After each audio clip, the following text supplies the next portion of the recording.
Mais justement, on a une productrice ici, Fabienne Tsai, qui peut-être peut nous en dire quelque chose. Est-ce que vous, en tant que productrice, cette éventualité vous parle? Moi, ça m'intéresse. Bon, déjà, de base, je suis intéressée toujours par ce type de développement. Ce qui est certain, c'est que ce qui m'intéresse en tant que productrice, sur tout ce qui est développement technologique ou scientifique, c'est que ça soit au service de la créativité et du contenu. C'est ce qui est le plus important pour moi, parce que souvent, on se fait submerger par tout ce qui est technique et on finit par... Je dirais, on arrive parfois à des choses totalement ridicules où on commence une pré-prod avec un réalisateur et la première chose qu'il vous demande, c'est « moi, je voudrais la dernière caméra, machin », parce qu'il veut son jouet. Et ça, c'est un truc qui m'exaspère profondément. Donc, c'est pour ça que à chaque fois que je m'intéresse à toutes ces avancées, c'est avant tout, OK, mais alors ça nous sert à quoi concrètement, artistiquement parlant? Je vois parfaitement l'intérêt. Là, en l'occurrence, hein, c'est évident, ce qu'a dit John, il est évident, c'est que c'est une plus grande liberté. Ce qui est beaucoup plus compliqué, je pense effectivement, c'est pour les acteurs. Ça, avant qu'on ait trouvé comment on fait pour leur permettre. Déjà, je trouve que le système d'Immersia, il est bien, c'est sûr. Ça doit faire un changement considérable pour eux. Bon, ça sera peut-être dans un deuxième temps. La question que je me pose, c'est oui, effectivement, au stade où vous en êtes, par exemple, si quelqu'un vient vous voir en vous disant OK, allons-y, faisons un court-métrage, parce qu'un long, je pense que c'est encore un peu prématuré. Comment ça se passe? Là, je vous vois, vous êtes 1, 2, 3, 8 autour de la table. Est-ce que je me retrouve du coup avec 8 personnes de plus sur mon plateau? Comment tout ça s'est géré? Enfin, voilà, c'est des questions très pragmatiques, hein. À terme, ça veut dire qu'il y aura combien de temps sur le plateau, combien de personnes sur le plateau qui pourront gérer le système? Voilà, c'est les questions qu'on se pose immédiatement. Alors là, on est 8 parce qu'il y a plusieurs... Parce que c'était un projet exploratoire dans lequel il y avait plusieurs plateformes expérimentées. Mais chaque partenaire aurait une réponse à cette question, à savoir combien on sera sur le plateau et qu'est-ce qu'on peut vous proposer. Je crois que Jean-François avait... Je peux juste parler en mon nom, parce qu'on fait déjà des prestations, nous, depuis 2 ans avec SolidTrack sur des longs métrages. Et donc, quand on nous l'autorise, il y a 3 personnes sur le plateau. Donc, sinon, on peut réduire à 2. Donc, un opérateur qui s'occupe du tracking avec SolidTrack et un opérateur qui est sur l'outil du moteur 3D pour manipuler la scène. Et le troisième, en général, quand on a le budget, il est en communication avec les équipes de caméra. Il est sur le set, voilà, à faire l'aller-retour sans arrêt, parce que finalement, c'est 2 personnes qui sont derrière leur ordinateur. Et il faut pouvoir communiquer aisément avec les équipes de tournage. Et donc la 3e personne sert à ça, plus faire des réglages techniques on-set, puisqu'on a, nous avec SolidTrack, c'est qu'on a cette petite caméra qui est sur la caméra film, mais donc une fois qu'elle est posée, on essaye de ne pas déranger l'équipe caméra, et on peut utiliser une identique sur le côté pour faire nos réglages dans notre coin sans perturber l'équipe caméra. Et donc la 3e personne sert à ça aussi. Donc on fait toute notre prépa en parallèle de l'équipe de tournage, comme ça on ne dérange pas, et on est prêt au moment où on est prêt à tourner. C'est un peu ça le dispositif actuel. Donc ce qu'on peut produire, nous, dans les prestations de services SolidTrack, c'est donc le suivi de caméra en temps réel, avec une image maquette, comme on a pu le voir sur les images de The Walk, ce n'est pas des images définitives. On collecte les informations de tracking caméra. Et là, ce sur quoi on est en train de travailler avec les équipes de post-prod, c'est comment vous pouvez exploiter nos données, parce que nous, on enregistre tout. On enregistre le mouvement de la caméra, on enregistre les paramètres de l'optique de la caméra, on connaît les caractéristiques précises, calculées mathématiquement, la focale, tous ces paramètres-là, les aberrations optiques sur la caméra, tout ça, c'est des données qui sont très précieuses en post-prod et qu'on collecte de toute manière, nous, pour pouvoir faire notre travail live on-set. Et donc là, c'est vrai qu'il reste cette évangélisation-là à faire vis-à-vis des équipes de post-prod, créer le lien, dire mais voyez ce qu'on enregistre, ça peut vous servir et ça peut aussi vous accélérer votre travail de post-prod.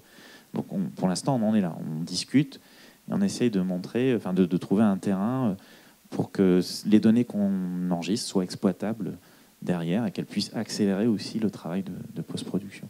Voilà où on en est. Mais effectivement, on ne peut pas aujourd'hui envisager de l'image finale on-set, quoi. C'est pas prêt, quoi. Ce qui est sûr, c'est que moi, ce que je trouve vraiment bien, c'est que vous avez pensé effectivement à un workflow du début jusqu'à la fin, de la pré-prod jusqu'à la post-prod, parce que ça, c'est évident que c'est comme ça. C'est avec ces process-là qu'on arrive à réduire les coûts et à avoir aussi une intelligence de travail. C'est-à-dire que Christian le sait, ça fait longtemps que je milite, moi, pour qu'on arrête de mettre la post-prod un peu au dernier moment et qu'au contraire, on commence à travailler sur les questions de post-prod dès le moment du développement du projet, c'est-à-dire même dès le moment où on commence à écrire, parce qu'aujourd'hui, c'est nécessaire. Avec tous les nouveaux outils, on ne peut pas faire autrement. C'est compliqué de changer la manière dont travaillent les équipes depuis très longtemps. Ça pose des problèmes de hiérarchie, d'habitude, etc. Mais bon, ça, moi, je trouve que votre projet, pour ça, il est vraiment intéressant. Et après, sur les films à petit budget, ça me semble aussi assez pertinent, parce qu'on peut très bien imaginer, effectivement, que d'une certaine manière, ça sera plus facilement gérable rapidement sur un film. On peut imaginer avec 1 ou 2 décors uniques et très peu de personnages, donc qui permettra d'expérimenter, d'aller plus loin. Bon, on a tous vu effectivement les systèmes de prévis dont bénéficient les Américains depuis un bon moment déjà. On sait qu'on n'aura jamais les mêmes moyens qu'eux pour produire des films, et on a une capacité en France et en Europe en règle générale. On a une force, c'est qu'on fait beaucoup plus de choses qu'eux sur un plateau, c'est qu'on est beaucoup plus multicarte et qu'on est beaucoup plus capable de synthétiser en fait les choses. Chez eux, c'est vraiment très très découpé poste par poste et même mini poste par mini poste. Et ça, c'est notre grande force pour pouvoir être capable de produire des films à coût beaucoup moins élevé. Donc voilà, moi je trouve que ce système, oui, ça serait. Enfin, je ne sais pas quand est-ce que vous pensez que vous pourrez vraiment l'exploiter à un moment ou à un autre sur un film, mais ça vaut le coup de continuer en tout cas. Je crois que c'est évident pour nous tous qu'il y a un modèle économique qui est en train de se chercher dans ce domaine-là. Et il y a même plusieurs modèles économiques qui sans doute vont émerger. On a l'exemple de Solidanime qui est sur un modèle économique basé sur l'assistance au tournage, mais sans promettre au metteur en scène quoi que ce soit de définitif, de l'ordre du définitif. Bon. On a d'autres exemples. J'ai eu un coup de fil il y a 2-3 jours des gens de Transpamédia qui sont impliqués sur un autre dispositif qu'ils ont acheté aux États-Unis de Prevision 7 et qui me disaient ça y est, on a signé notre première série télé qui évite aux producteurs de délocaliser puisque ça se passe en Afghanistan. Voilà. Donc une prescription qui est d'un ordre totalement différente et sur un objectif qui, d'après ce que j'ai compris, est plus de l'ordre de l'effet spécial on set que de la Prevision 7. C'est-à-dire qu'ils espèrent avoir des plans, en tout cas une partie des plans, qui soient définitifs ou proches du définitif. Donc une économie de post-prod qui, là, est en tout cas sur le papier pour l'instant, flagrante. Mais dans tous les cas, j'ai l'impression que pour que ce modèle économique se dégage, il va falloir soit que des gens comme Solidanime, qui sont déjà ancrés dans la profession, se le fabriquent, ce modèle, petit à petit qu'ils construisent. C'est ce qu'on est en train de faire justement, parce que c'est plus aujourd'hui un problème de culture, effectivement, et d'habitude, comme vous disiez, adopter des nouvelles méthodes de fabrication. Et on cherche effectivement à dialoguer avec les boîtes de post-prod pour les inciter à utiliser les données qu'on fabrique. Donc je dirais soit que ça vienne de l'intérieur, comme ça, soit que ça vienne de l'extérieur, comme par exemple pour l'exemple de la société concurrente dont je viens de parler, qui a été soutenue par une vieille entreprise du cinéma, Transpalux. Hein, et donc tout est possible. Je vois que Dany Bruyère est là, s'est intéressé au sujet, donc j'imagine qu'une société comme TSF, si elle s'appropriait un sujet comme celui-là, serait capable de l'encapsuler, si je puis dire, dans quelque chose qui soit compatible avec la culture du cinéma, puisque c'est donc on est dans une phase de pré-industrialisation, si je puis dire, sur ce sujet-là. Pour répondre à ta réponse, Philippe, je ne sais pas si je t'ai sollicité, mais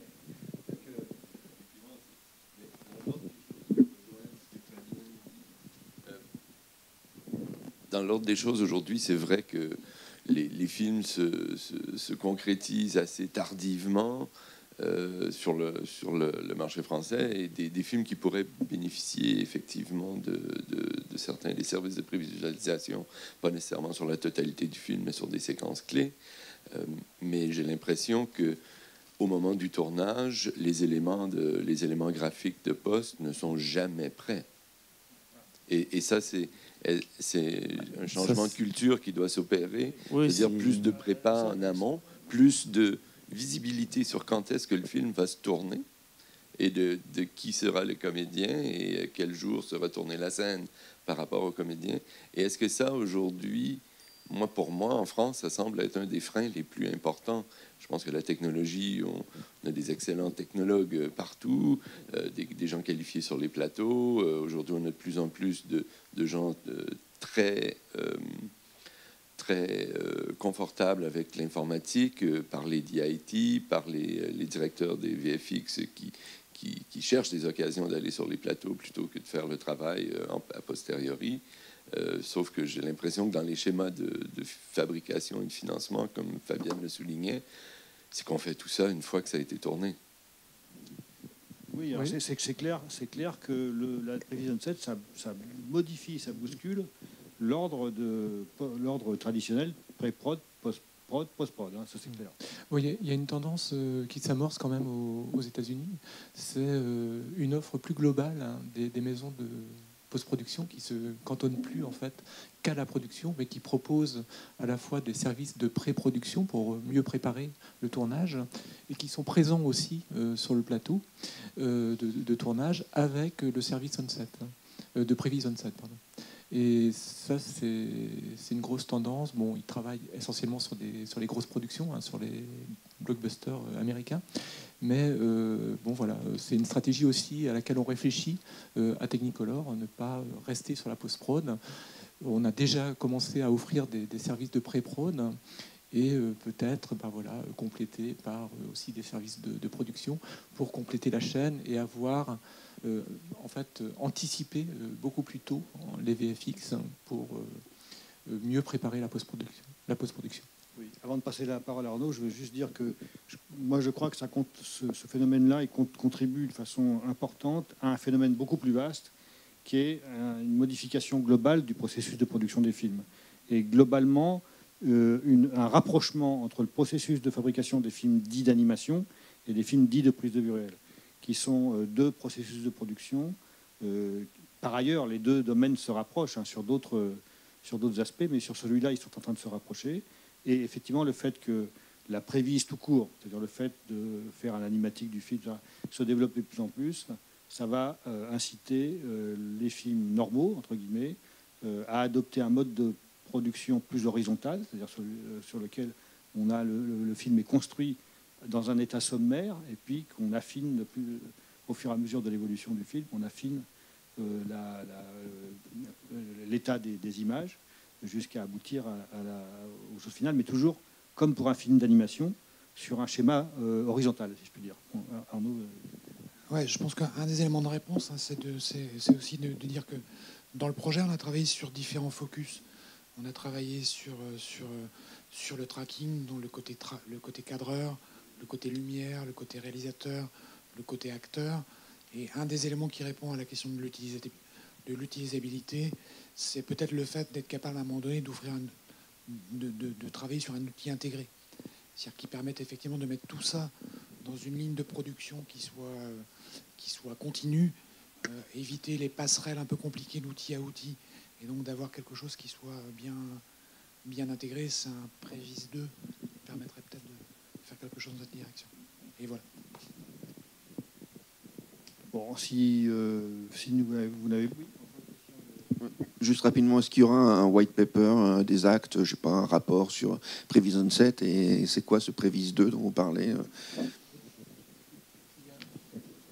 Il y a un site public, hein, previs.eu, sur lequel vous pouvez aller surfer. Et notamment, il y a un icône expérimentation. Vous pourrez visualiser les making-of des expérimentations réalisées à l'École Louis Lumière. Il y a aussi une petite aventure qu'on a vécue avec Polymorphe, donc dans les vignes du Sancerre, sur une session de Prévis, sur une production qu'ils ont faite. Je crois qu'on va s'arrêter là, puisqu'on arrive au terme de notre Tu veux rendre temps. l'antenne? Pardon. Sur les changements de mentalité, quand même, quand on pense que au Pôle Média Grand Paris, le réseau s'est constitué autour des premiers qui ont franchi le périphérique pour aller chercher des surfaces pour faire des tournages, hein, dont TSF, AMP, Euromédia, etc. Et on a cherché aujourd'hui à vraiment les mobiliser pour qu'ils viennent ici. On parlait de changement de mentalité. On est quand même leader français avec notre réseau sur l'activité de plateau de tournage. Aujourd'hui, il y a combien de gens des plateaux? Il y a toi, Dany, et puis voilà. On remercie la CST quand même de s'intéresser au sujet, mais on va le porter très fort et on sera très très très attentif à la prévise 2.